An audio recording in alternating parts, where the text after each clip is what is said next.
द्वैतं सावधूतं परिजनसहितं श्रीकृष्णचैतन्यदेवं श्रीराधाकृष्ण पादं सहगणललिता श्री विशाखान्वितश्च गौररामसमारम्भम् ईश्वरीं च मध्यमाम् अस्मदाचार्यपर्यन्तं वन्दे गुरुपरम्पराम् संसारदुःखजलधौ पतितस्वकामो क्रोधादिनुक्रमकरैर्कवलीकृतस्य दुर्वासना निगडितस्य निराश्रयस्य चैतन्यचन्द्रमम देहि पदावलम्बम् पाञ्चतत्त्वात्मकं कृष्णं भक्तरूपस्वरूपकं भक्तावतारं भक्ताख्यं नमामि भक्तशक्तिकम् वंशे विभूषितकरान्नवनीरदाभात् पीताम्बरधरूनबिम्बिफलाधरोष्ठात् पूर्णेन्दुसुन्दरमुखादरविन्दनेत्रात् कृष्णात् परं किमपि तत्त्वमहं न जाने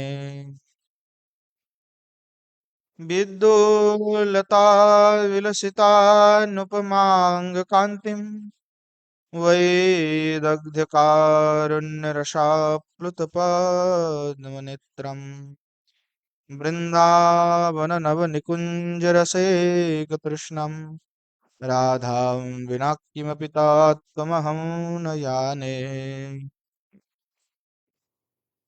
श्रीमद्भागवतं नमामि यस्यैकस्य प्रसादतः अज्ञातानपि जानाति हि सर्वगमानपि गङ्गातरङ्गरमणीयजटा कलापं गौरी निरन्तरविभूषितवामभागम् नारायणप्रियमनङ्गमदावहारम् वाराणसीपुरपतिं भज विश्वनाथम् नारायणं नमस्कृत्य नरं चैव नरोत्तमं देवीं सरस्वतीं व्यासं ततो जयमुदीरये जननी जनको वन्दे धरणिधरणीधरो सन्तानवत्सलो भुजो सन्तनो कुशलार्थिनो श्रीरूपं साग्रजं वन्दे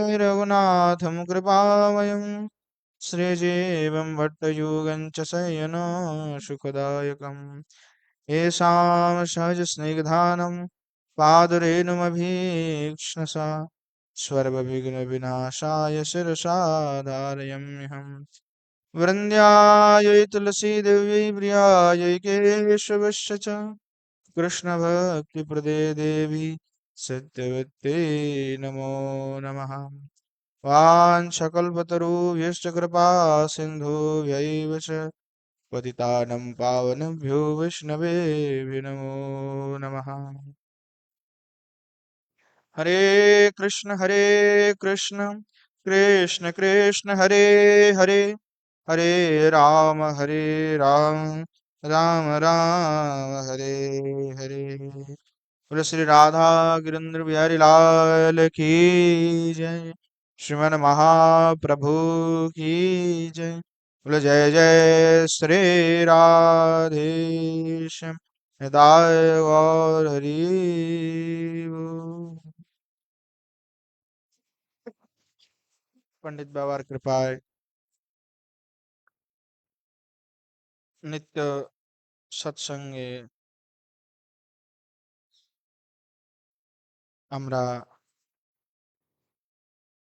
গৌড়ীয় বৈষ্ণব আচার্যগণের পরম পাবনময় চরিত্র কথা শ্রবণ করছি।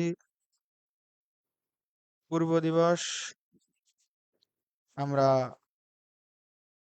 শ্রী শ্রীনিবাস আচার্য প্রভুর চরিতামৃত আস্বাদন করছিলাম, যে শ্রী আচার্য প্রভু নবদ নীলাচলে গিয়ে গদাধর পণ্ডিতের সহিত মিলিত হয়েছেন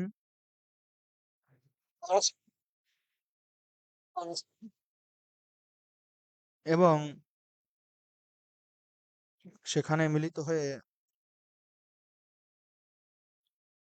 তার নিকটে ভাগবত গ্রন্থ আদি আস্বাদনের কথা বললে গদাধর পণ্ডিত বলেছিলেন যে আমার পুঁথিটা তো মিটে গেছে, তাই তুমি গৌড়ে গিয়ে নরহরির কাছে গিয়ে বলো যেন একটা আর একটা পুঁথি আমাকে দেয়, সেই পুঁথি নিয়ে তুমি আসো, এইভাবে কথাটা বলেছিলেন। শ্রীনিবাস আচার্য তখন একেবারে নীলাচল থেকে সোজা সরাসরি গৌড়ে আসলেন। আসতে আসতে গদাধরের বিরহে একেবারে পাগলের মতো হয়ে গেলেন। ছুটতে ছুটতে উনি সোজা এসে নরহরি সরকার ঠাকুরের কাছে শ্রীখণ্ডে এসে উপস্থিত হলেন এবং নরহরি সরকার তাকে খুব আদর করলেন। তার থেকে ভাগবতের একটি কপি গ্রন্থ আর একটি প্রতিলিপি নিয়ে নীলাচলের পথে আবার তিনি যাত্রা করলেন। যখন জাজিপুরে পৌঁছালেন তখন নীলাচল থেকে যে সমস্ত যাত্রীগণ ফিরে এসেছিল তারা সংবাদ দিলেন যে গদাধর পণ্ডিত আর নেই। পাংখা বন্ধ করে দাও না।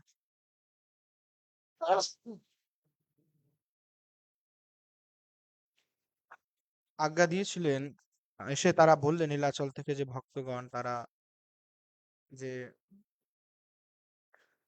গদাধর পণ্ডিতজি তো অন্তর্ধান হয়েছেন। এই সংবাদকে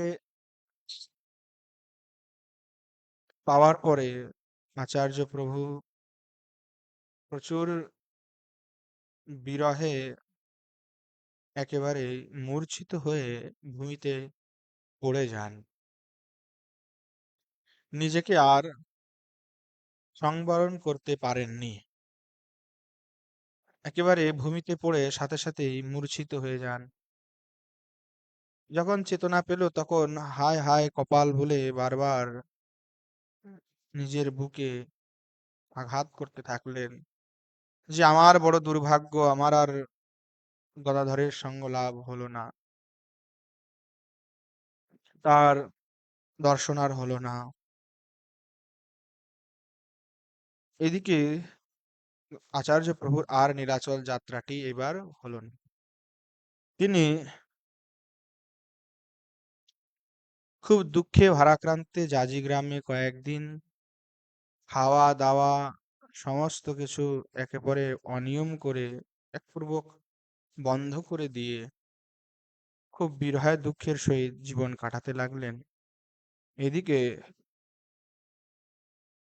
প্রভুর এই দশা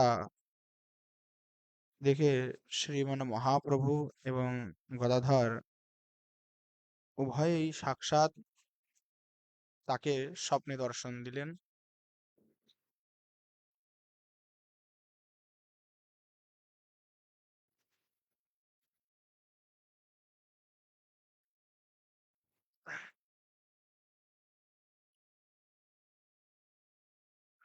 স্বপ্নে দর্শন দিয়ে গদাধর এবং শ্রীমান মহাপ্রভু আচার্য প্রভুকে আদেশ করলেন যে তুমি চিন্তা করো না, আমরা সবসময় তোমার সাথেই আছি, আমরা কোথাও যাইনি। তুমি গৌড়ে যাও, গৌড়ের স্থানগুলি দর্শন করে সেখান থেকে তুমি বৃন্দাবনে চলে যাও। এবং সেখানে গেলেই তোমার সমস্ত মনোবাসনা পূরণ হবে। মহাপ্রভুর আজ্ঞাকে শিরোধার্য করে শ্রীনিবাস আচার্য প্রভু গৌড়ের উদ্দেশ্যে গমন করলেন।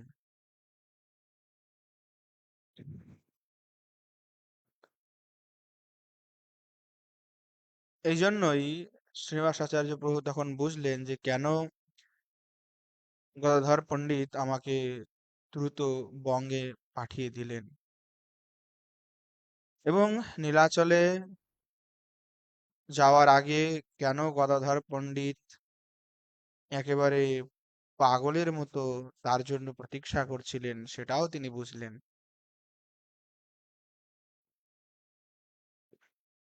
এখন গৌড়ে যখন আচার্য প্রভু চলেছেন, পথে চলতে চলতে ভাবছেন যে মহাপ্রভু গদাধর তো অন্তর্ধান হয়ে গেলেন, এখন আমার মুখ্য অবলম্বন হচ্ছে শ্রী নিতাই চাঁদ আর আমার গৌর আনা ঠাকুর শ্রী অদ্বৈতাচার্য। তাদের কথা চিন্তন করতে করতেই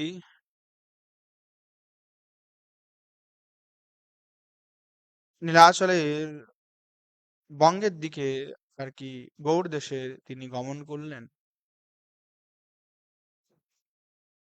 তিনি তার পিতার থেকে এটা শ্রবণ করেছিলেন যে শ্রীমান মহাপ্রভুর অভিন্ন বিগ্রহ হলো শ্রী অদ্বৈত এবং শ্রী নিত্যানন্দ। এই গৌড়ীয় গণের উপরে কৃপা করতেই, গৌড় দেশের উপর কৃপা করতেই এই দুই স্বরূপ প্রকট হয়েছেন। আচার্য প্রভু ভাবলেন তাদের স্মরণে গেলেই আমার অবশ্যই মনে আনন্দ হবে, শান্তি প্রাপ্ত হব। কিন্তু যেন আচার্য প্রভুর জীবনে কেবল বাধাই আর বাধা, সংঘাত, বিরহ। একমাত্র আচার্য প্রভুর জীবনী দেখলেই বোঝা যায় যে বিরহ কাকে বলে। এমন সময় আচার্য প্রভু প্রকট হয়েছিলেন যে শ্রীমান মহাপ্রভু থেকে শুরু করে শ্রীমান মহাপ্রভুর সমস্ত পার্ষদবৃন্দ তখন একে একে একে সবাই অপ্রকট হচ্ছেন।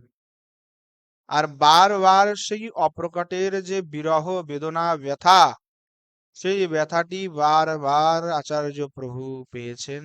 নিজেকে বারবার শরীরকে ত্যাগ করার কথাও চিন্তা করেছেন, কিন্তু বারবার গৌর পার্ষদগণ তাকে প্রত্যক্ষ দর্শন দিয়ে বা স্বপ্নে দর্শন দিয়ে তাকে বারবার কিন্তু আশ্বাসন দিয়েছেন, না, তোমার এই করলে করা শোভনীয় না, তোমাকে দিয়ে আমাদের অনেক কাজ, মহাপ্রভু অনেক কিছু করাবেন। দেখুন, এই প্রচন্ড বিরহ নিয়েও আচার্য প্রভু নিজের প্রাণ রক্ষা করেছেন, মহাপ্রভুর কার্যটি করেছেন। কথায় আছে যে স্বর্ণ যত তুমি অগ্নিতে দগ্ধ করবে ততই বেশি সেটি সুন্দরতা এবং খাঁটি বেশি তত হবে। এই যে বিরহ জ্বালা, সেই জ্বালাতে দগ্ধ হয়ে প্রেমটি আরো তীব্র ভাবে পুষ্ট হয়েছে আচার্য প্রভুর। এদিকে মার্গে যখন চলতে চলতেই নীলাচলে কিছু ভক্তগণ যাচ্ছিলেন গৌর প্রদেশ থেকে, তারা বললেন যে নিত্যানন্দ এবং অদ্বৈতাচার্য উভয়ই লীলা সঙ্গোপন করে তারা অন্তর্ধান হয়েছেন।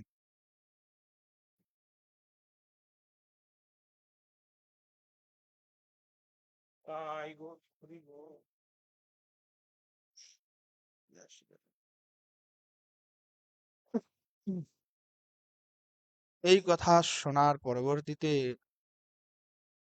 আচার্য প্রভু এত মর্মাহত হলেন এবং তার যে দশা হয়েছিল সেটি আর মানে বর্ণনা করা যায় না। কেঁদে একেবারে আকুল হয়ে গিয়েছিলেন, বিরহে ছটপট ছটপট ছটপট করছেন যে আমার দুর্ভাগ্য যে আমার দর্শন হলো না। একেবারে কান্নায় ভেঙে পড়লেন। কাঁদতে কাঁদতে কাঁদেন আর বারবার মূর্ছা দশাকে প্রাপ্ত হন, বিলাপ করেন। শরীর একেবারে মানে টুটে গেছে, ছেড়ে দিয়েছে, অবশ হয়ে গেছেন, অবসাদে ডুবে গেছেন, আর শরীরে কাজ করছে না, বিকল হয়ে গেছে। কাঁদতে কাঁদতে প্রভুর যেন চোখ দিয়ে আর দেখতেই পাচ্ছেন, অন্ধের মতো হয়ে গেছেন। হা গৌর হা নিতাই বলে চিৎকার, ভক্তগণ যারা ছিলেন তাকে সান্ত্বনা দেন। কিন্তু আচার্য প্রভু গৌর নিতাই, গৌরের নিত্যানন্দের অদ্বৈতের বিরহকে আর তিনি সহন করতে পারছেন না। এক তো মহাপ্রভুর দর্শন আমার হলো না সাক্ষাৎ, আর নিতাই চাঁদও কৃপা করলেন না, আমার গৌরানা ঠাকুরও আমাকে দর্শন দিলেন না। তিনি বারবার ক্রন্দন করছেন। রাত্রিতে কোনো কিছু আর ভোজন করলেন না, গলায় দিয়ে আর কিছু নামলো না। সারা রাত শুধু কেঁদেছেন, কাঁদতে কাঁদতে অশ্রু বয়ে যাচ্ছে। কোনোভাবেই নিজেকে আচার্য প্রভু নিয়ন্ত্রণ করতে পারছেন না। শেষ রাত্রে, শেষ রাত্রি যখন, তখন আচার্য প্রভুর একটু তন্দ্রা ভাব এসেছে। ঠিক সেই সময় শ্রী নিতাই চাঁদ এবং অদ্বৈত প্রভু একেবারে প্রত্যক্ষ হয়ে তাকে কৃপা করে বলছেন, এই দেখো শ্রীবাস, শ্রীনিবাস, আমাদেরকে দর্শন করো, আমরা তো তোমার কাছেই আছি, আমরা কোথাও চলে থরি গেছি তোমার থেকে, আমরা তো সব সময় সদা তোমার কাছেই আছি। তুমি ধৈর্য ধারণ করো, শরীরকে রক্ষা করো, তোমার এই শরীর দিয়ে প্রভু অনেক কার্য করাবেন। যাও তুমি অবিলম্বে গৌর দর্শন করে তুমি বৃন্দাবনে যাও।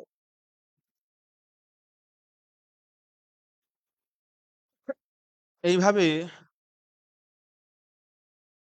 তাকে দর্শন দিলে তখন একটু শান্ত হন।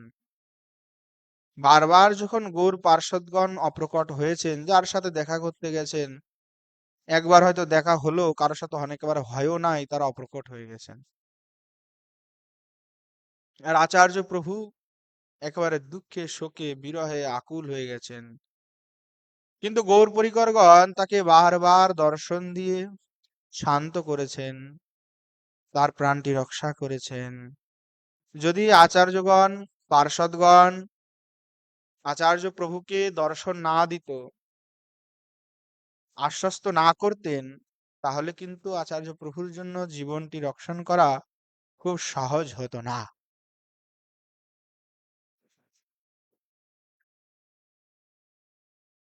এইভাবেই নিত্যানন্দ প্রভু এবং অদ্বৈত প্রভু আচার্য প্রভুকে আশ্বস্ত করলেন। তখন নিজেকে শান্ত করে আচার্য প্রভু গৌড়মণ্ডলে গিয়ে উপস্থিত হলেন। কতদিন যাত্রা করে আচার্য প্রভু পৌঁছালেন শ্রীখণ্ডে। সেইখানে নরহরি সরকার ঠাকুর এবং তদস্থানীয় ভক্তগণকে দর্শন করে তাদের কৃপা লাভ করে সেখান থেকে চলে গেলেন নবদ্বীপ।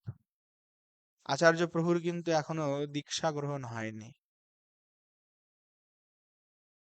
সেখান থেকে সোজা নবদ্বীপে গেলেন। নবদ্বীপে গিয়ে শ্রী বিষ্ণুপ্রিয়া ঠাকুরানীর কৃপা আশীর্বাদ পাওয়ার উদ্দেশ্যে মহাপ্রভুর ঘরের দোয়ার দেশে গিয়ে বসে থাকলেন। সাহস হলো না যে ভিতরে যাবেন। দ্বারে বসে আচার্য প্রভু মহাপ্রভুর চিন্তন করে ক্রন্দন করতে লাগলেন। সেই তীব্রতার আবেগ, তীব্র বেদনা, উৎকট মহাপ্রভুর উপরে প্রেম, একেবারেই পাগলের মতো ছটফট করে আচার্য প্রভু ক্রন্দন করছেন দ্বার দেশে, মহাপ্রভুর ঘরের একেবারে আঙ্গনে। ভিতরে প্রবেশ করেননি, বাইরে দরজাতে দাঁড়িয়ে তার তীব্র ক্রন্দনের স্বরকে শুনে মহাপ্রভুর বাল্যকালের সখা এবং ভৃত্য ঈশান স্থির থাকতে পারলেন না। কি আসলো যে মহাপ্রভুর দ্বারে এসে এইভাবে কান্না করছে, বিকট আর্তনাদ, হাগর হাগর, সেই শব্দ শুনে যখন ভৃত্য ঈশান বাইরে আসলেন, এসে দেখেন এক অভূত সুন্দর বালক, মুখমণ্ডল কত সুন্দর আভা, যেন দ্বিতীয় মহাপ্রভু। এসে একেবারেই জিজ্ঞাসা করলেন, তুমি কোথা থেকে এসেছো? আচার্য প্রভু নিজের পরিচয় দিলেন। তখন ভৃত্য ঈশান তাকে নিয়ে শ্রীমা বিষ্ণুপ্রিয়া দেবীর কাছে নিয়ে গেলেন, সূচনা দিলেন। মাতা বিষ্ণুপ্রিয়া ঈশানকে ছাড়া অন্য কোনো পুরুষের মুখ অবলোকন করতেন না। কিছুদিন পূর্বেই আচার্য প্রভু আসার কিছুদিন পূর্বে মাকে মহাপ্রভুর স্বপ্ন আদেশ দিয়েছিলেন যে শ্রীনিবাস নামে আমার এক পরম পরম ভক্ত বহুত বিরহ ব্যথা ভুগতে ভুগতে তীব্র আর্তনাদ করতে করতে তোমার কাছে আসবে, তুমি তাকে যত্নপূর্বক শান্ত করিও। কারণ তার যে বিরহ বারবার আচার্য প্রভুর জীবনে আমরা দেখি, গৌর পার্ষদের অন্তর্ধান, সেই অন্তর্ধান রূপী যে জ্বালা, যে বেদনা, সেটিকে তিনি বারবার ভোগ করেছেন। সেই যে তার বিরহ দশা, তা আসলে বর্ণনা করা যায় না। সামান্য নিজের পিতা মাতায় যদি কখনো চলে যায়, অধিক স্নেহ থাকে, বা কারো প্রতি যদি কারো প্রচুর আসক্তি থাকে, তাহলে তার বিচ্ছেদে যেরূপ দশা প্রাপ্তি হয় ব্যক্তি, তার থেকেও কঠোর দশা আচার্য প্রভু বারবার তার জীবনে প্রাপ্ত হয়েছেন। একেবারে এই বারবার দশার ভিতরে দিয়ে যেতে যেতে আচার্য প্রভু মানে একেবারেই তার শরীর রুগ্ন হয়ে গেছেন, নিজের কোনো খেয়াল করেন না, কেবল গৌর পার্শ্বদিগের বিরহে জ্বালায় যন্ত্রণায় ছটফট করছেন। যেমন একটা মাছকে যদি জল থেকে বাইর করে এমনি রেখে দেওয়া হয়, তাহলে জল ছাড়া যেমন মাছ ছটফট ছটফট করে, তেমনি আচার্য প্রভুর দশা। মহাপ্রভু যখন মাকে এইভাবে আজ্ঞাটা দিয়েছিলেন, যখন ঈশান এসে সংবাদ দিল, তখন মা বললেন, তুমি তাকে নিয়ে আসো। ঈশান আচার্য প্রভুকে সাথে করে নিয়ে মাতার নিকটে পৌঁছালেন। এখানে অনেক বিস্তারিত কথা আছে, সেগুলিতে আমরা যাব না, অনেক সুন্দর প্রসঙ্গ আছে। মাতা গোস্বামিনীর যে বিরক্তি, তার যে নিষ্ঠা, সেগুলি আসলে কখনো তার যে যখন আমরা তার চরিত্র আস্বাদন করব, তখন ওগুলি শ্রবণ করব। প্রবল বিরক্তি সহিত মাতা কিন্তু ভজন করতেন। আচার্য প্রভুকে নিয়ে যখন ঈশান গেলেন অন্তঃপুরে, মা তাকে বাৎসল্য রসে আপ্লুত হয়ে তাকে অনেক স্নেহ সম্ভাষণ করলেন, তার দুঃখ দূর করলেন, এবং আগ্রহপূর্বক আচার্য প্রভুকে নিজের পুত্রবৎ কিয়ৎদিন নিজের কাছে রেখে তার লালন পালন পোষণ করেছিলেন। কিছুদিন মাতার কাছে থেকে পশ্চাতে গৌড়মণ্ডলের অন্যান্য ভক্ত দর্শনের জন্য মায়ের কাছে আজ্ঞা প্রার্থনা করলেন। তখন মা বিষ্ণুপ্রিয়া সর্বপ্রথম তাকে বললেন, তুমি সর্বপ্রথম শান্তিপুরে যাও, এবং এটাও বললেন, তুমি দেখো, শোক করো না, দুঃখ করো না, শান্তিপুরে অদ্বৈত প্রভু তোমাকে অবশ্যই দর্শন দেবে, তুমি চিন্তা করো না, তুমি দুঃখ করো না। আচার্য প্রভু মনে মনে ভাবছেন, একবার নিতাই চাঁদ আর অদ্বৈত প্রভু উভয়ই আমাকে স্বপ্নে দর্শন দিয়েছেন, যদি দ্বিতীয়বার আবার তারা আমাকে কৃপা করেন, দর্শন দেন, তাহলে সত্যি আমি ধন্য হয়ে যাব। আচার্য প্রভু যখন শান্তিপুরে পৌঁছালেন, তখন এক মহাপুরুষ কে দূর থেকে উনি দেখলেন, বৃদ্ধ, সৌম্য সুদর্শন মূর্তি, জটা, দাড়ি, একেবারে শুভ্র কেশ, সেই এক দূর থেকে মহাপুরুষ তার দিকে এগিয়ে আসছে। বিশাল বক্ষ, প্রশস্ত ললাট, আজান লম্বিত ভুজা, তেজময় প্রশান্ত গম্ভীর মূর্তি। নিকটে আসতেই আচার্য প্রভু বুঝলেন, এ আর কেউ নয়, সাক্ষাৎ আমার গৌরানা ঠাকুর, শান্তিপুরের সেই বুড়ামালি। তাকে দর্শন করে আচার্য প্রভু তার শ্রী চরণ কমলে গিয়ে একেবারে লোটপোট হয়ে গেলেন, ব্যাকুল হয়ে ক্রন্দন করতে লাগলেন। অদ্বৈত প্রভু তাকে স্নেহপূর্বক স্বীয় বাহু দিয়ে উঠিয়ে তার মস্তকে হাত রাখলেন এবং তাকে আলিঙ্গন করলেন। প্রভু বললেন যে, আমি যে তোমাকে সাক্ষাৎ দর্শন দিয়েছি, এই কথা তুমি কিন্তু কাউকেই বলবে না।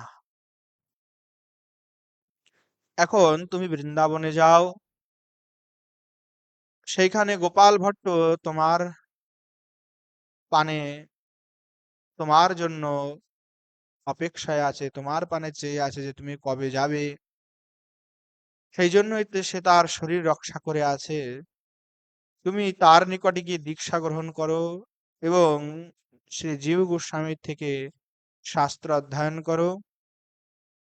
আর কখনো এটা ভাববে না যে আমি তোমার থেকে দূরে আছি। সব সময় এটা জানবে যে আমি তোমার পাশেই আছি, তোমার সাথেই আছি। প্রভু অনেক কৃপা করে আচার্য প্রভুকে দর্শন দিয়ে অন্তর্ধান হলেন। আচার্য প্রভু অদ্বৈত প্রভুর দর্শন করে একেবারে নিজে কৃতকৃতার্থ হয়েছিলেন। শান্তিপুরে গিয়ে মাতা সীতা দেবী এবং শ্রী অদ্বৈত প্রভুর পুত্র শ্রী অচ্যুতানন্দ গোস্বামী আদি সকলের দর্শন ওখানে তিনি প্রাপ্ত করলেন। তাদের সাথে অনেক প্রেমালাপন হলো। তারাও আচার্য প্রভুকে অনেক কৃপা করলেন। সেখানে দর্শন করে মাতা গোস্বামিনী তাকে বললেন যে তুমি খড়দহে যাও। সেখান থেকে আচার্য প্রভু খড়দহে এসে উপস্থিত হলেন। সেখানে নিত্যানন্দ প্রভুর পুত্র শ্রী বীরচন্দ্র প্রভুর দর্শন করলেন এবং তাকে দর্শন করে তার শ্রী চরণ বন্দনাও করলেন। বীরচন্দ্র প্রভু তাকে মা জাহ্নবা মাতা গোস্বামিনী এবং বসুধা ঠাকুরানীর সহিত দেখা করালেন। মাতা গোস্বামিনী তাকে দেখে খুবই কৃপা পুত্রবৎ তাকে স্নেহ করলেন, কৃপা আশীর্বাদ করলেন সেইখান থেকে মাতা গোস্বামিনী জাহ্নবা তাকে আজ্ঞা দিলেন যে তুমি অবিরাম গোপাল গোস্বামী প্রভুর দর্শন করতে যাও। সেইখান থেকে আচার্য প্রভু খানাকুলে, কৃষ্ণনগর খানাকুলে গেলেন। সেখানে শ্রীমান মহাপ্রভুর পরিকরের মধ্যে যে অভিরাম গোপাল প্রভু, তিনি মহা তেজস্বী ছিলেন, তার দর্শন করতে গেলেন। তিনি তখনও ইহলোকে আছেন, প্রকট লীলাতেই আছেন। ইনি ব্রজলীলাতে শ্রীধাম ছিলেন। মহাপ্রভুর সমস্ত পরিকরগণ জন্ম আদি লীলার অনুকরণ করেই প্রকট হলেও অবিরাম প্রভু কিন্তু জন্ম আদি লীলা করেননি। কথিত আছে ওই লুকোচুরি খেলতে খেলতে শ্রীরামকে নাকি ওই খুঁজতে পাঠিয়েছিল, তখন ওই সেই থেকে সে একেবারে দাপর যুগ থেকে শুধু ওই কৃষ্ণকে খুঁজেই বেড়াচ্ছিল গুফার ভিতরে। যখন নিতাই চাঁদ আকর্ষণ করেন তখন তিনি তার ওই 7 হাত পরিমিত দেহ নিয়ে তিনি আসেন মহাপ্রভুর কৃপায়। আবার ওই তখন 4 হাত, যে 3.5 হাত শরীর, 4 হাত শরীর ওটা ধারণ করেন, মানে কলিযুগের অনুরূপ দেহকে ধারণ করেছিলেন। এরকম ওনার পত্নীর বিষয়েও বলা হয় যে উনিও জন্মাদি লীলা করেননি। অভিরাম লীলামৃতের ভিতরে এই সমস্ত অদ্ভুত লীলা কথা, আশ্চর্য লীলা কথাগুলি উল্লেখ আছে। তো অভিরাম ঠাকুর তিনি সূক্ষ্মভাবে ভাবাবিষ্ট থাকতেন সবসময়। কথিত আছে প্রভুর কাছে একটি মন্ত্র ছিল, তিনি যে কোনো ব্যক্তি বৈষ্ণব দেখতেন যে আসলে তার ভিতরে ভগবত শক্তি আছেন কিনা, তারপরে যে নারায়ণ শিলা সেটি আসল কিনা, আর সেই মন্ত্র বলে প্রণাম করতেন। প্রণাম করলেই যদি আসল না হয় তাহলে ফেটে যেত, আর ব্যক্তি বিশেষ যদি হতো তাহলে সে সেখানেই সমাপ্ত হয়ে যেতেন। এছাড়াও কথিত আছে তার হাতে একটি জয়মঙ্গল নামক চাবুক থাকতো। কাউকে যদি শক্তি সঞ্চার করার ইচ্ছা হতো তাহলে ওই চাবুক দিয়ে প্রহার করতেন। যখন চাবুক দিয়ে কাউকে এভাবে প্রহার করতেন তখন সেই ব্যক্তি প্রেমে একেবারে উন্মত্ত হয়ে উঠত। কৃষ্ণনগরে তার দ্বারা স্থাপিত শ্রী গোপীনাথ বিগ্রহ আজও বিদ্যমান। আচার্য প্রভু যখন অভিরাম ঠাকুরের নিকটে গেলেন, তার চরণ বন্দনা করলেন, অভিরাম ঠাকুরও তাকে নমস্কার করলেন। তবে আচার্য প্রভুর কিছু হয়নি। তখন উনি বুঝলেন যে এর ভিতরে নিশ্চিত রূপে ঈশ্বর অংশ আছে। এটা বুঝে আচার্য প্রভুকে উনি 10 কড়ি দিয়েছিলেন এবং বললেন বাজার থেকে গিয়ে জিনিসপত্র কিনে আনো এবং রসই বানাও। আচার্য প্রভু 10 কড়ি নিয়ে বাজারে গিয়ে অল্প কিছু যা কিছু পেয়েছিলেন সেগুলি কিনে নিয়ে আসলেন এবং রসই বানিয়ে যখন ভোগ লাগাতে যাচ্ছিলেন তখন হঠাৎ করে আরো 4 জন ব্যক্তি সহ অভিরাম ঠাকুর ভোজন করতে এসেছিলেন এবং আচার্য প্রভুর কৃপায় ভোজনে কোনো আসলে কমই হয়নি। অভিরাম ঠাকুর তার পরাক্রম দেখে প্রসন্ন হয়েছিলেন। আচার্য প্রভুকে তিনি কৃপা করেছিলেন। প্রসাদ গ্রহণ করে যখন আচার্য প্রভু পুনঃ অভিরাম ঠাকুরের কাছে গিয়ে প্রণাম আদি করলেন তখন ঠাকুর মহাশয় তার জয়মঙ্গল যে চাবুক সেই চাবুকটি হাতে নিয়ে তার পিঠের উপরে প্রহার করেছিলেন। একবার প্রহার করলেন, দ্বিতীয়বার প্রহার করলেন, তখনই আচার্য প্রভু একেবারে প্রেমে উন্মত্ত হয়ে গেলেন। যখন তৃতীয়বার আঘাত করতে যাবেন তখন মালিনী দেবী এসে একেবারে তার চাবুকটা ধরে বললেন যে প্রভু আর একে মারবেন না, যদি মারেন তা প্রেমে একেবারে পাগল হয়ে যাবে। আর যদি প্রেমে পাগল হয়ে যায় তাহলে মহাপ্রভুর যে কার্য একে দিয়ে করাতে চায় সেই কার্যটি কিন্তু আর হবে না, কারণ বেশি প্রেম হয়ে গেলে কিন্তু একেবারে পাগলই হয়ে যায়। এই জন্য জগতেও যদি কেউ প্রেম করে দেখবেন সে পাগলের মতো ঘুরে বেড়ায়। হ্যাঁ, জগতের স্বাভাবিক লৌকিক প্রেমে পড়লে মানুষের মাথা ঠিক থাকে না, আর এখানে ঈশ্বর প্রেম, সে প্রেমের আসলে তুলনা নাই। এখানে আচার্যপাদ বলেছেন সনাতন গোস্বামীপাদ যে ইহ জগতে আসলে প্রেম বলে কোনো কিছু হয় না। কারণ ইহ জগতে যদি প্রেম করো তাহলে বিরহ হবে, বিরহ হলে তোমার প্রাণ চলে যাবে। আর যে ব্যক্তিকে তুমি প্রেম করবে সে তার নিজের ইচ্ছা মতো চলবে, এখানে তোমার কথা শোনার মতো সময় তার নাই। তেমনি ইহ জগতের প্রেম আসলে প্রেম বলে কথিত হয় না। তথাপি গোস্বামীপাদ একটি প্রার্থনা করেছিলেন যে গোবিন্দের নিকটেই, যে কৃষ্ণ তোমার প্রতি আমার এইরকম প্রেম হয় যেন এই জগতে সব থেকে যদি প্রেমের উদাহরণ দেওয়া যায়, তবে একজন নারী এবং পুরুষের একে অপরকে যেভাবে ভালোবাসেন সেই রকম ভালোবাসাটি যেন তোমার উপরে আমার হয়। এটা নিঃস্বার্থ রূপ, কিন্তু এই প্রেমের সিদ্ধি জগতে নাই। তার কারণ হচ্ছে এখানে বিরহ হলে প্রাণ থাকে না। ধরো কোথাও ট্রেনের লাইনে গিয়ে মরে গেল, তখন তার প্রেম থাকলো, নষ্ট হয়ে গেল। তো ঠিক এই ধরনের জন্য এখানে প্রেমের সিদ্ধিটা হয় না, কিন্তু গোস্বামীদের যে আশয় যে প্রেম যদি কেউ সত্যিই করে তবে তার দশাটি এই ধরনের হবে। তো মালিনী দেবী তাকে বললেন, আপনি যে 2টি চাবুকের বাড়ি তাকে মারলেন এতেই সে প্রেমে উন্মত্ত হয়ে গেছে।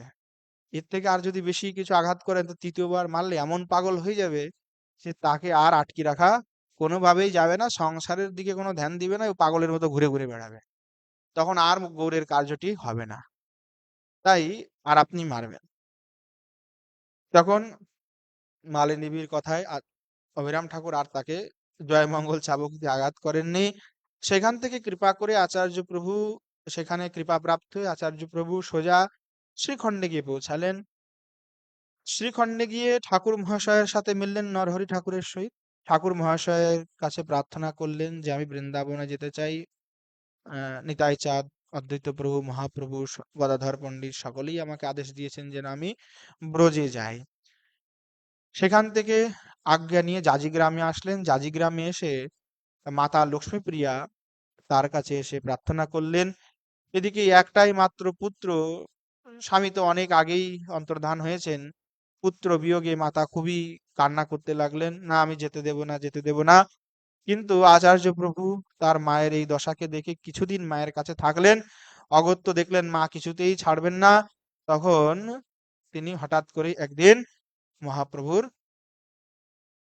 কে দর্শন করে, স্বপ্নে মহাপ্রভুকে দর্শন করে তার আজ্ঞা পেয়ে তিনি আকস্মিক আর কি বৃন্দাবনের দিকে উদ্দেশ্যে রওনা হলেন। এদিকে মা খুব ক্রন্দন করলেন। আচার্য প্রভু মনে মনে তাকে প্রণাম আদি বন্দন করে চলে পড়েছেন বৃন্দাবনের পথে। অগ্রদ্বীপ, কাটোয়া, একচক্রা, গয়া, কাশী, প্রয়াগ হয়ে একেবারে বায়ু বেগে প্রেমে ভাবে বিহ্বল হয়ে তিনি বৃন্দাবনের দিকে অগ্রসর হলেন। হা রূপ সনাতন, হা গোপাল ভট্ট, কবে আপনারা দর্শন দিবেন? এইভাবেই ক্রন্দন করতে করতে আচার্য প্রভু ছুটে চলেছেন বৃন্দাবনের দিকে, যে বৃন্দাবনে গেলে আচার্যগণের দর্শন হবে, কৃপা লাভ হবে।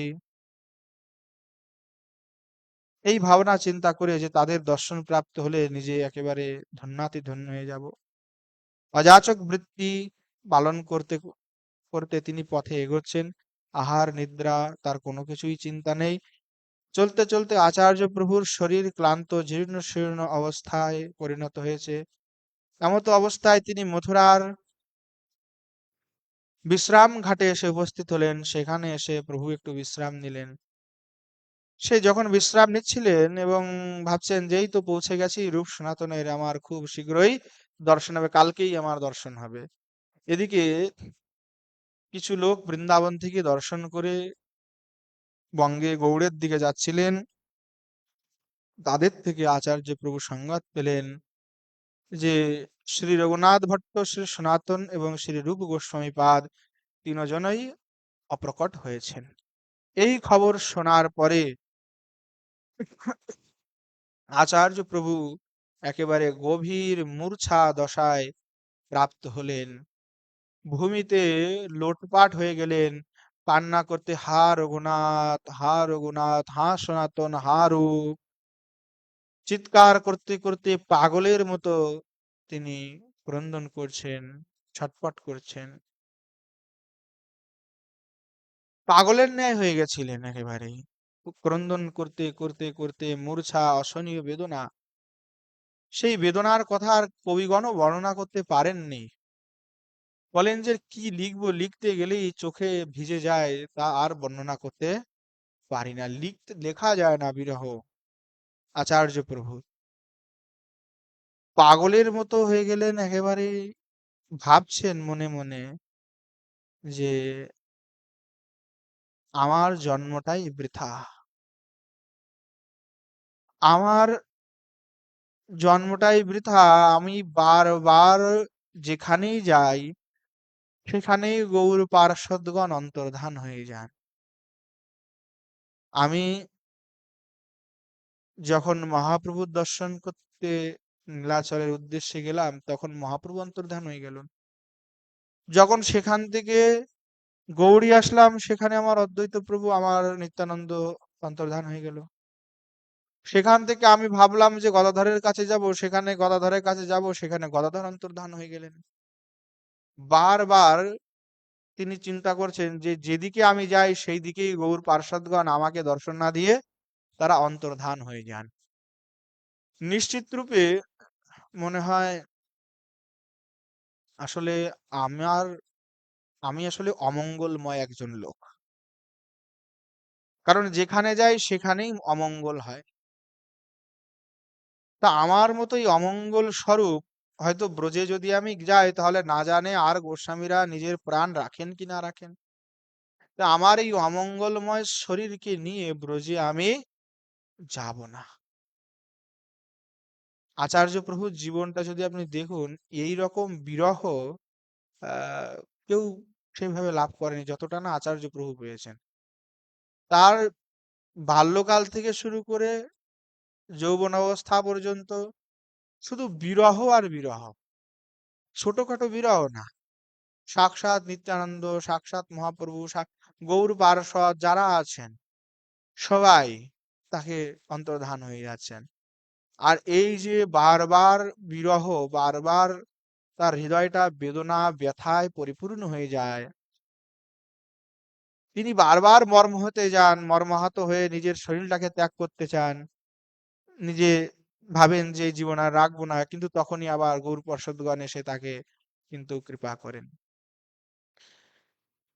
এই জন্য আসলে শাস্ত্রের সিদ্ধান্ত হলো যে সাংসারিক প্রেমীজনের যদি কখনো কিছু হয়, যেমন সংসারে আমরা যাকে প্রেম করি, মা বাবা ভাই বন্ধু স্ত্রী পুত্র, তাদের বিরহে কিন্তু দুঃখ হয়, সেটা ভিতরেও হয় এবং বাইরেও হয়।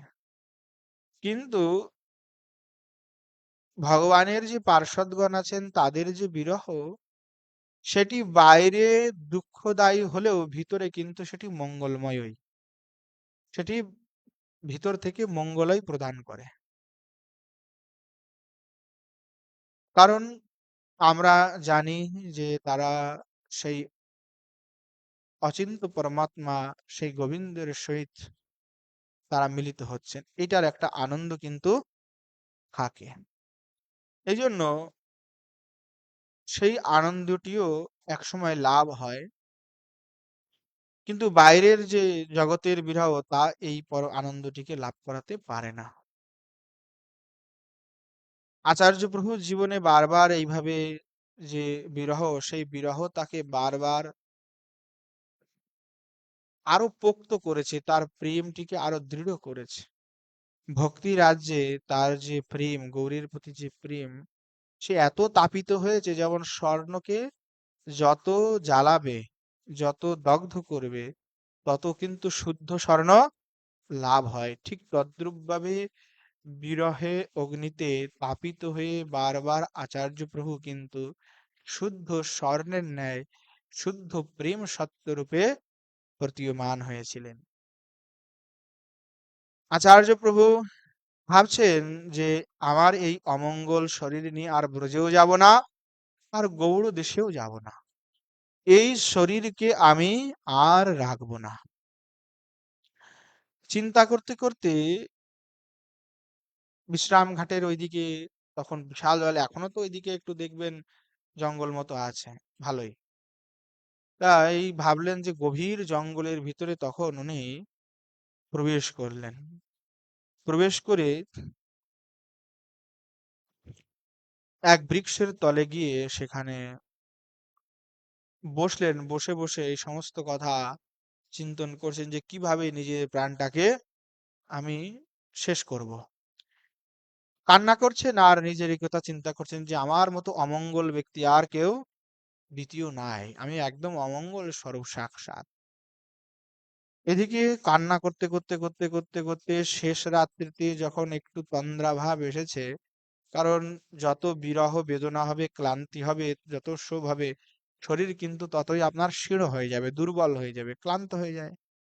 তখন আপনি না চাইলেও আপনার তন্দ্রা চলে আসবে।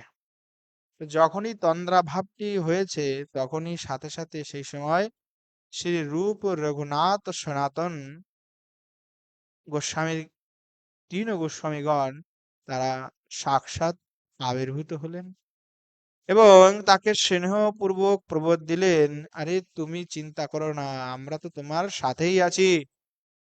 এই পাঞ্চ ভৌতিক শরীরটি আমরা কেবল ত্যাগ করলাম, নিত্য তো আমরা তোমার সাথেই আছি।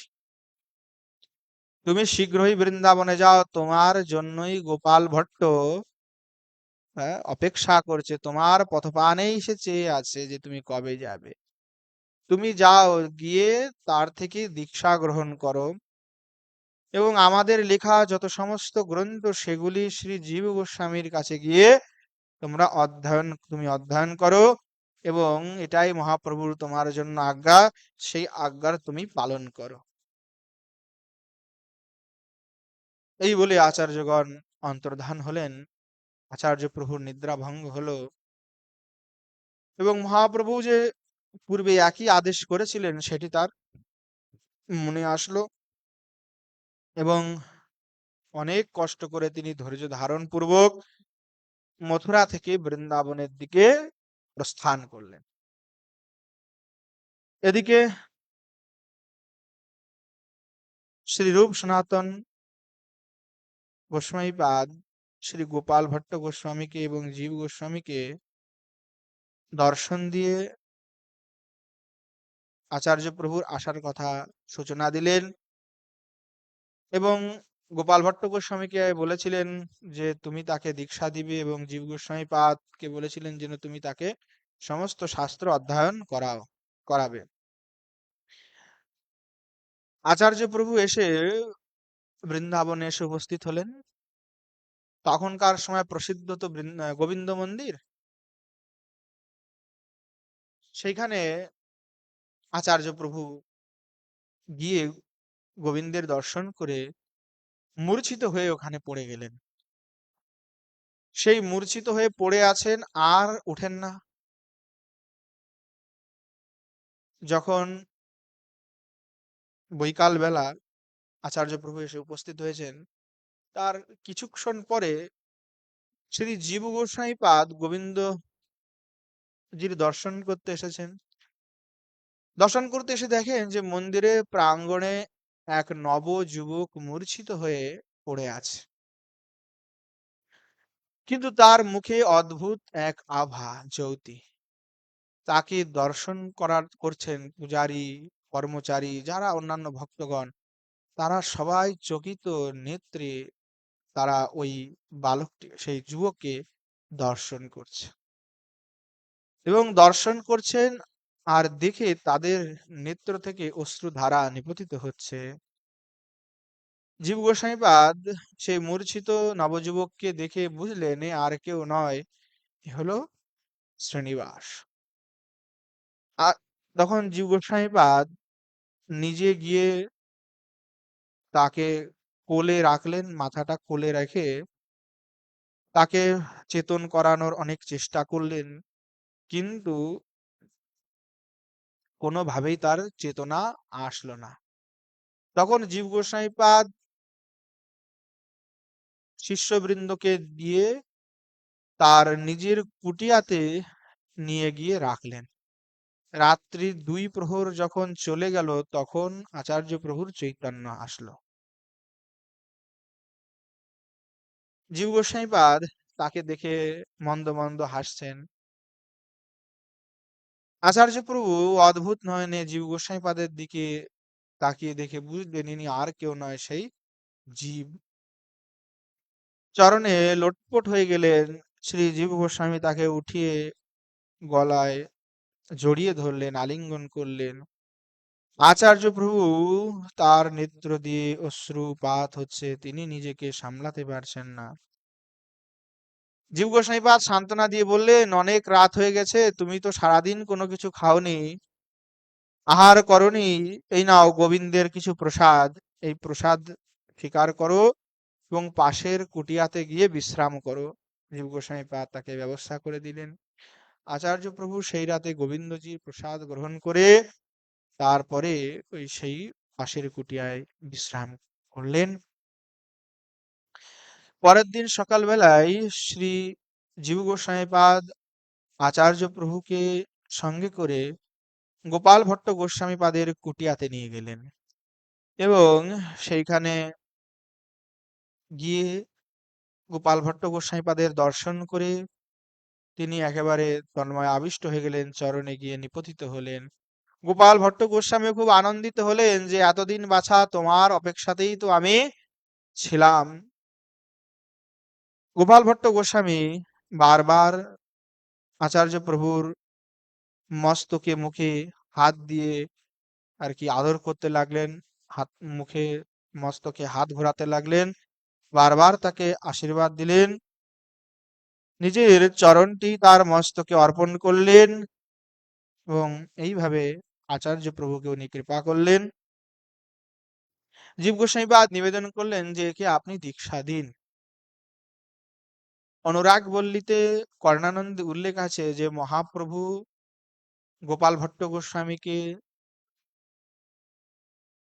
কৌপিন বহির্বাস, ডোর কৌপিন বহির্বাস দিয়েছিলেন এবং একটা পীড়া দিয়েছিলেন। যেমন স্বরূপ দামোদর গোস্বামী শ্রীমান মহাপ্রভুর অভিন্নতনু, তিনিও রঘুনাথ দাস গোস্বামীকেও একটি পীড়া দিয়েছিলেন। পীড়া কৃপা স্বরূপ মহাপ্রভু কৃপাপূর্বক সবাইকে কিছু না কিছু দিয়েছেন, সবাইকে কৃপা করেছেন, কোন বস্তু মহাপ্রভু সপ্রেম ভেট করেছেন। তো গোপাল ভট্ট গোস্বামী সেই যে মহাপ্রভুর যে কৌপিন বহির্বাস আদি ছিল, কর্ণানন্দ অনুরাগ বল্লীতে বলা হয়েছে যে আসলে এটি মহাপ্রভু পাঠিয়েছিলেন হলো শ্রীনিবাসের জন্যই। সেই জন্য গোপাল ভট্ট গোস্বামী সেটিকে খুব সযত্নে রেখে দিয়েছিলেন এবং পরবর্তীতে সেই যে ডোর কৌপিন বহির্বাস সেটি আচার্য প্রভুর মস্তকে বেঁধে দিয়েছিলেন। জীব গোস্বামীপাদ যখন আগ্রহ করলেন যে আপনি ওনাকে দীক্ষা দিন, তখন পরের দিন শুভ মুহূর্ত দেখে আচার্য প্রভুর দীক্ষা হয়ে গেল। সেই দিন থেকে আচার্য প্রভু গোপাল ভট্ট গোস্বামীপাদের অঙ্গ সেবার ভার নিজের উপরে গ্রহণ করলেন এবং পরবর্তীতে শ্রী জীব গোস্বামীপাদ তাকে রাধাকুণ্ডে নিয়ে দাস গোস্বামীপাদ, কৃষ্ণদাস কবিরাজ গোস্বামী এবং অন্যান্য যে সমস্ত আচার্যগণ ছিলেন তাদেরকে তাদের সহিত তার মিলন করালেন এবং বৃন্দাবনে পুনঃ নিয়ে এসে সেখানে গোস্বামীপাদ সেই সমস্ত শাস্ত্র আদি অধ্যয়ন করাতে লাগলেন। লীলা স্মরণে আচার্যপাদের অতিশয় অভিনিবেশ দেখে গোপাল ভট্ট গোস্বামী খুব প্রসন্ন হয়েছিলেন। একদিন এক লীলায় প্রবেশ করে তিনি সেটা প্রত্যক্ষ দর্শনও করেছিলেন। একদিন গৌরলীলায় প্রবেশ করে গোসাইপাদ দেখলেন যে তিনি সুগন্ধি তেল মালা চন্দনাদি দিয়ে প্রভুর সেবা করছেন এবং আচার্য প্রভু তার সাথে পাশে দাঁড়িয়ে চামর ব্যঞ্জন করছেন এবং সেই সময় শ্রীমান মহাপ্রভুর ইশারাতে অন্য একজন সেবক শ্রীমান মহাপ্রভুর গলার সেই মালাটি খুলে শ্রীনিবাস আচার্য প্রভুকে পরিয়ে দিলেন। সেইটি গোপাল ভট্ট গোস্বামীপাদ ধ্যানে দেখছেন। ধ্যানে দর্শন করে তিনি একেবারেই অবাক হয়ে গেলেন এবং অবাক হয়ে দেখলেন যে শ্রীনিবাসের গলায় সেই মালা। সেটি দেখে গোপাল ভট্ট গোস্বামীপাদ অবাক হয়েছিলেন যে সত্যি এ কোনো সাধারণ বালক নয়। একদিন আচার্য প্রভু লীলা স্মরণ করছেন। বসন্তকাল, সেই বসন্তকালের যে লীলা, সেই লীলা স্মরণ করছে। ধ্যান করতে করতে তিনি সেই হোলি খেলার যে লীলা, সেই লীলাতে প্রবেশ হয়েছেন।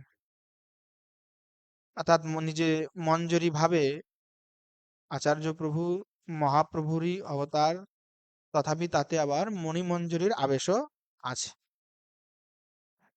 তো মঞ্জরি ভাবে যখন একেবারে তিনি ডুবে গেলেন, সেখানে হোলি খেলতে খেলতে একেবারে হোলি লীলাতে প্রবেশ করেছেন। বিভিন্ন সখী বৃন্দ, সব মঞ্জরি বৃন্দ কিশোরীজির সহিত আছেন। এখানে হোলি খেলতে খেলতে শ্রীজির তখন আহ যে গুলাল, সেই গুলাল যে রং, সেই রং শেষ হয়ে গেছে। তখন আচার্য প্রভু সেই তার কাছে যে গুলাল ছিল, সেই গুলালটা শ্রীজিকে দিয়ে দিলেন এবং যখন তার ধ্যান ভঙ্গ হলো আচার্য প্রভুর, তখন ধ্যান ভঙ্গ হলে সবাই একেবারে বিস্মিত হয়ে গেলেন যে তার সর্বাঙ্গে সেই হোলি খেলার যে দাগ, রং সব তার সারা অঙ্গে লেগে আছে। এই দৃশ্য দেখে বৈষ্ণবগণ একেবারে অবাক হয়ে গেলেন, বিস্মিত হয়ে গেলেন। গোপাল ভট্ট গোস্বামী পাদও খুব বিস্মিত হয়েছিলেন। সেই সময় আসলে লীলা স্মরণের সময় গুরুদেব শিষ্যকে সাথে নিয়ে বা অন্যান্য বৈষ্ণবগণের সাথে একসাথে বসে লীলা স্মরণ করতেন। এখন তো আর ইষ্টগোষ্ঠীটা ওইভাবে হয় না, কিন্তু আগে কিন্তু এটা হতো। এখন আর ধীরে ধীরে সে সমস্ত ভজন জিনিসগুলো হারিয়ে যাচ্ছে। আচার্যপাদের অধ্যয়নে খুব তীব্র অনুরাগ ছিল। জীব গোস্বামীপাদ তাকে খুব আদর প্রেমের সহিত কিন্তু অধ্যয়ন করিয়েছেন। এদিকে আচার্য প্রভু যখন বৃন্দাবন এসেছিলেন, তখন কিন্তু আরো দুই প্রভু আমার ব্রজে তখন এসেছিলেন। এক হলেন শ্রী নরোত্তম দাস ঠাকুর মহাশয় এবং এক হলেন শ্রী শ্যামানন্দ প্রভু।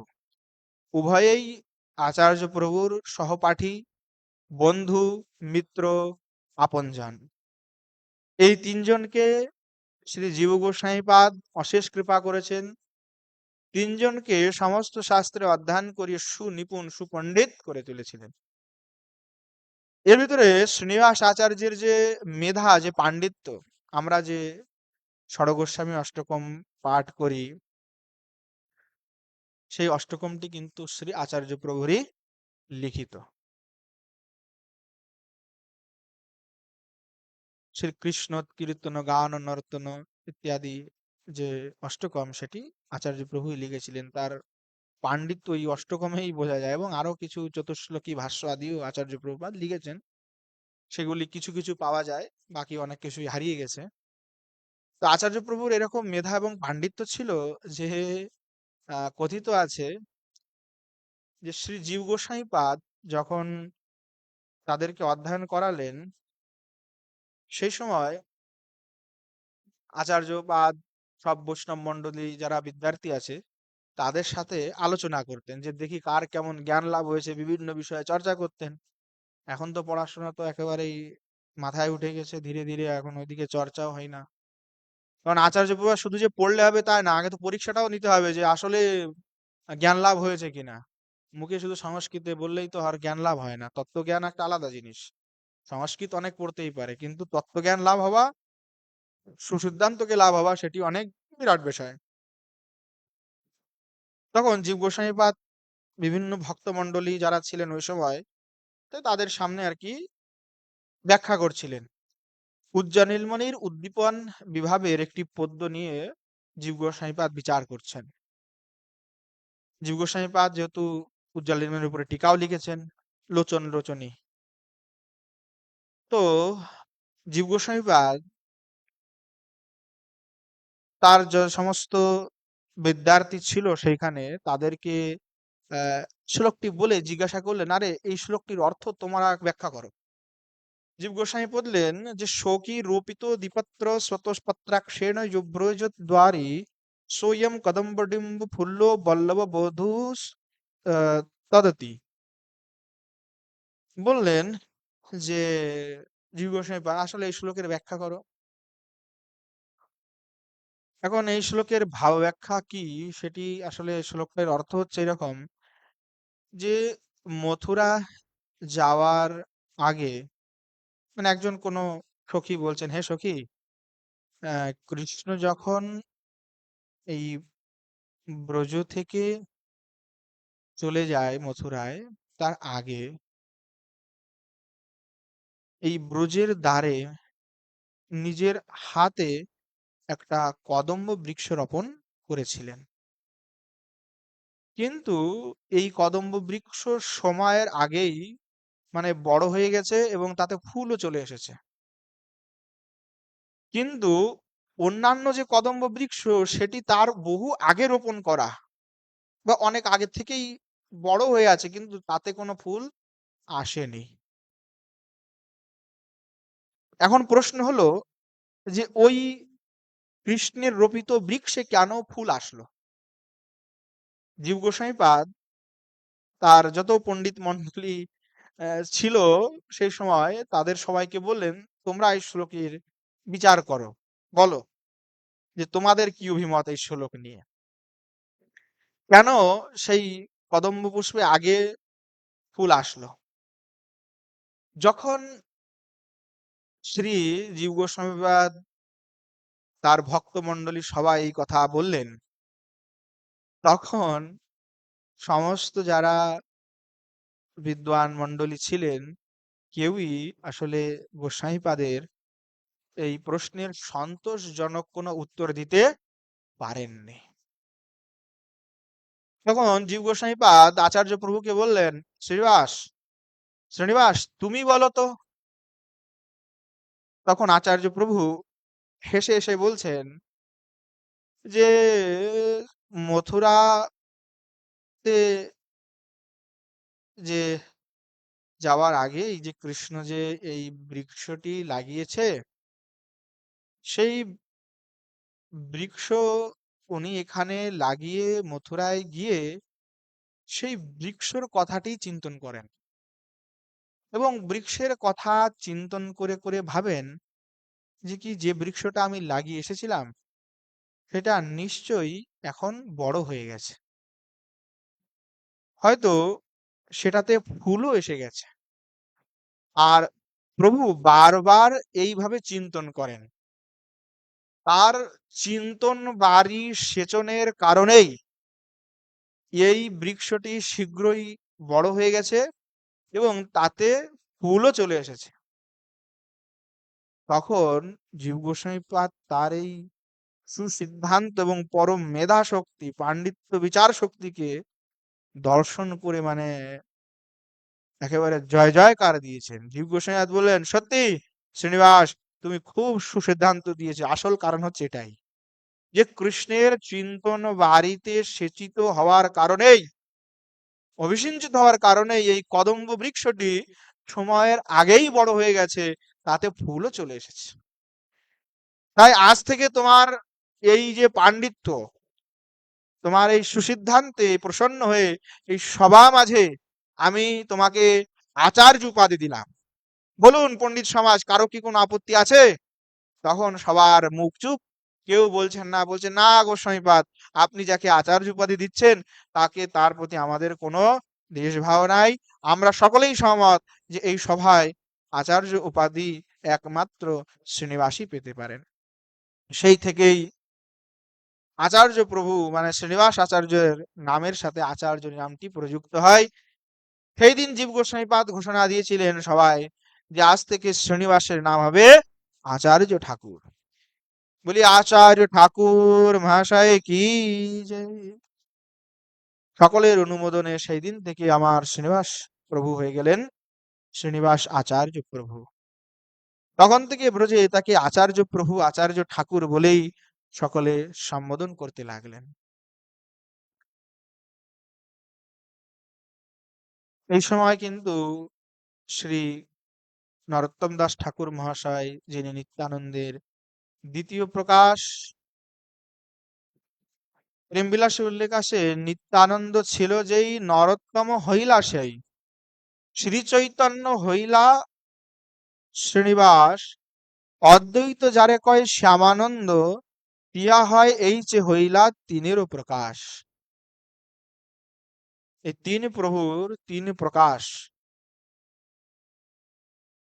নরোত্তম দাস ঠাকুর মহাশয় কিভাবে দীক্ষাদি প্রাপ্ত করেছেন তার জীবন চরিতামৃতে আমরা আস্বাদন করব। শ্রী জীব গোস্বামী পাদের আনুগত্যে তিনিও পড়াশোনা করেছেন। আর শ্যামানন্দ প্রভু তার গুরু শ্রী হৃদয় চৈতন্য প্রভুর আদেশে জীব গোস্বামী পাদের নিকটে থেকে অধ্যয়ন করেছেন। এবং এই দুইজন আচার্য প্রভুর অন্তরঙ্গ সাথী ছিলেন। এই তিন প্রভু একসাথে ব্রজের বিভিন্ন স্থানে তারা ঘুরে বেড়াতেন, ভ্রমণ করতেন এবং কৃষ্ণলীলার চিন্তন অভিনয় করতেন, ব্রজবাসীগণকে লীলারস আস্বাদন করাতেন। আবার তিন প্রভু একান্তে বসে ইষ্টগোষ্ঠী করতেন, একান্তে লীলারস আস্বাদনও করতেন। একদিন শ্রী আচার্য প্রভু এবং ঠাকুর মহাশয় গোবর্ধনের এক নির্জন কন্দরে একান্ত স্থলে বসে দুজন লীলা স্মরণ করছেন। করতে করতে হঠাৎ করে সেই গোবর্ধনের কন্দর থেকে শ্রীকৃষ্ণের মধুরময় বংশীধ্বনিকে শ্রবণ করে আর শ্রী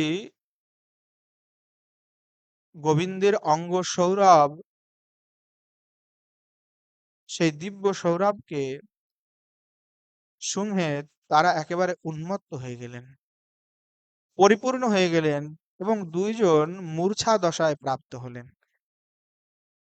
এখন যখন দুইজন মূর্ছা হয়ে অচেতন হয়ে পড়ে আছেন, ঘন্টার পর ঘন্টা কোনো হুঁশ নাই, সন্ধ্যাবেলা হয়, তখন দুইজনের আর কি মূর্ছা দশা ভঙ্গ হয়েছে। যখন মূর্ছা দশা ভঙ্গ হয়েছে উভয় উভয়ের দিকে তাকিয়ে আছেন। এবার উভয়ের নজর এক গোপকুমারের উপরে গিয়ে পড়ল। দুইজনকে পাহারা দিতে ডান্ডা নিয়ে এক গোপকুমার বসে আছে। তাদের সামনে আরেকটি পর্বতের চটি, সেখানে ওই ডান্ডা নিয়ে এক গোপকুমার বসে আছে। দুইজনেরই নজর সেই গোপকুমারের দিকে গেছে।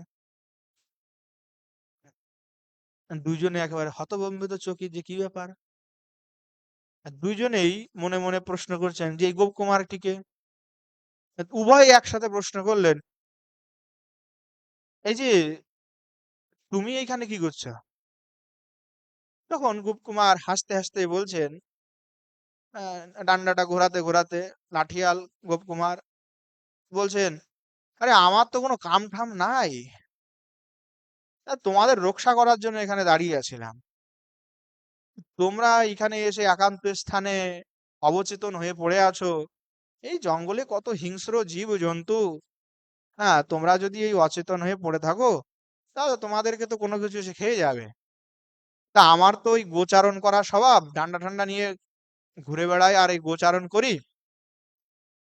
তা তোমাদেরকে দেখে আমার মনে হলো যে তোমরা অচেতন হয়ে আছো, কোনো হয়তো সমস্যা। তা তোমাদের রক্ষার জন্য আমি আসলাম। আমার ওই বন্ধু বান্ধব যারা আছে ওদেরকে গরু চড়াতে দিয়ে বললাম যে তোরা গরু চড়া, আমি একটু এদেরকে দেখি। তো এই জন্য আমি তোমাদের অপেক্ষা, যাই হোক তোমাদের তো এখন চেতন এসে গেছে, তাহলে তোমরা থাকো, আমি গেলাম। গেলাম বলে একেবারে তৎক্ষণাৎ অন্তর্ধান হয়ে গেলেন। একবারে চোখের সামনে যেমন বিদ্যুৎ চমকায়, একদম বিদ্যুৎ চমকে একদম গায়েব হয়ে যায়, তেমন বালক একেবারে গোপকুমার গায়েব হয়ে গেলেন। দুইজন দুইজনের দিকে তাকিয়ে আছে। আচার্য প্রভু তাকাচ্ছেন ঠাকুর মহাশয়ের দিকে, ঠাকুর মহাশয় ওনার দিকে। উভয়ের মনেই এই মানে প্রশ্ন করছেন একে অপরকে অন্তরেই যে এই গোপকুমারকে। এইবার দুইজন ওই দৃশ্য দেখে এত ব্যাকুল হয়ে গেলেন, ব্যাকুল হয়ে আর ওই স্থান পরিত্যাগ করেন না। মানে চিন্তায় ব্যাকুল আছেন ওই গোপকুমারকে, গোপকুমারকে। এবং সেই রাত্রি উভয়ে সেই স্থানে বসে কাটানো আরম্ভ করলেন। গভীর রাত্রি হয়ে গেছে, দুইজন ফিরেই যায় না। তখন অগত্য শ্রীকৃষ্ণ প্রত্যক্ষ দর্শন দিয়ে দুজনকে শান্ত করে বললেন, আরে আমিই তোমাদেরকে দর্শন দিয়েছি। তখন আচার্য প্রভু এবং ঠাকুর মশাই উভয়েই গোবিন্দের দর্শন করে তার চরণাদি বন্দনা করলেন। এবং গোবিন্দ এইভাবে মাঝে মাঝেই উভয়কেই এবং তিন প্রভুকেই দর্শন দিতেন, তাদেরকে আনন্দ দিতেন, ধন্য করতেন। এইভাবেই তাদের বৃন্দাবন বাস চলছে। তিন প্রভু একের সাথে সঙ্গ নিরন্তর এবং দিব্য আনন্দ নিয়ে তারা অধ্যয়ন আদি সমস্ত কিছু করছেন। এদিকে সকল গোস্বামীদের মনে বাঞ্ছা হলো যে রূপ সনাতন আদি গোস্বামীপাদের যত লিখিত গ্রন্থ আদি সেগুলিকে গৌড় দেশে প্রচার করা অতীব প্রয়োজন। সেই কাজটি করার জন্য উপযুক্ত পাত্র এখনো আমরা পেলাম না। মানে উপরে যারা গোস্বামীগণ আছেন তারা নিজেরা বিচার করছেন। তখন সবাই সভার ভিতরে যারা ছিলেন সবাই বলছেন না, এই শ্রীনিবাস, নরোত্তম আর সমানন্দ এই তিনজন আসলে এই কাজের জন্য খুব উপযুক্ত।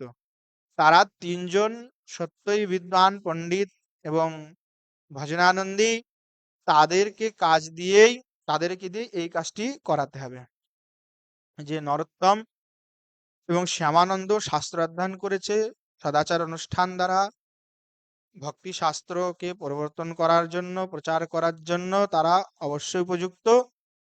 তাই জীব গোস্বামীপাদ, লোকনাথ গোস্বামীপাদ, ভূগর্ভ গোস্বামীপাদ, গোপাল ভট্ট গোস্বামীপাদ সকলে পরামর্শ করে স্থির করলেন যে গোস্বামীদিগের গ্রন্থ সহ এই তিনজনকে গৌড় দেশে পাঠানো হবে এবং সেখানে গিয়ে তারা এই মহাপ্রভুর যে প্রেম ধর্ম সেটি তারা সর্বত্র প্রচার করবেন। এইভাবেই তারা নির্ণয় করলেন। একদিন গোবিন্দ মন্দিরে গিয়ে গোস্বামীগণ আর কি উপস্থিত হলেন। যেহেতু গোবিন্দ মন্দিরে নিত্য প্রতি সেখানে ভাগবত কথা হতো, সবাই ভাগবত কথা শুনতে এসেছেন। সেইখানেই জীব গোস্বামীপাদ সকলের সামনে প্রস্তাব রাখলেন যে আমরা নির্ণয় করেছি আহ, যে শ্রীনিবাসকে এবং শ্যামানন্দ প্রভু এবং নরোত্তমকে আমরা রূপ সনাতন গোস্বামীর পাদের যে গ্রন্থাদি সেই ভক্তি প্রেম ধর্ম প্রচার করার জন্য গৌড়ে পাঠাতে চাই। সবার আপনাদের কি অভিমত বলুন। আমরা মুখ্য রূপে শ্রীনিবাসকেই আচার্য রূপে মুখ্য করে এবং তার সহায়ক রূপে নরোত্তম এবং শ্যামানন্দকে পাঠাতে চাই। সবাই আনন্দের সহিত সেটা অনুমোদন করলেন। ঠিক তৎক্ষণাৎ শ্রী গোবিন্দজির গলা থেকে, শ্রী গোবিন্দের গলা থেকে মালা একটি খসে পড়ল। সেই মালা খসে পড়াতে সকলে বুঝলেন যে গোবিন্দর এটাতে সহমতি আছে। তখন গোবিন্দ দেবের সেই মালাটি নিয়ে আচার্য প্রভুর গলায় পরিধান করে দিলেন। সবাই জয় জয়কার করতে থাকলেন। এদিকে আচার্য প্রভুর মনের ভাব যে আমার তো যাওয়ার ইচ্ছা নাই, যে এই বৃন্দাবন ধাম ছেড়ে গোস্বামীগণকে ছেড়ে কিভাবে আমি যাব, তাদের এই সুখময় সঙ্গ কি ছাড়া আমার পক্ষে সম্ভব নয়। তিনি বিচার করতে লাগলেন, কিন্তু গোবিন্দদেব এবং গুরুজন উভয়ের যে আজ্ঞা সেই আজ্ঞা কিভাবে আমি উল্লঙ্ঘন করি, এইটা চিন্তা করে আচার্য প্রভু সেদিন সভাতে একেবারে সবার আগে নতমস্তক হয়ে তাদের আচার্যগণের যে আজ্ঞা সেটিকে তিনি একেবারে স্বীকার করেছিলেন। এবং এরপরেই গৌড়ে যাওয়ার যে একটি তিথি সেটি নির্ধারিত হলো। বইপত্র পুস্তক এক করে আচার্যগণ এই তিনজনকে বিদায় দিলেন। আজ সময় হয়ে গেছে, তো আজ এখানেই বিশ্রাম দিই। কালকে আবার আচার্য প্রভুর যে বাকি জীবন চরিতামৃত সেটি আমরা আস্বাদন করব। প্রেম সে বলিয়ে জয় জয় শ্রী রাধে।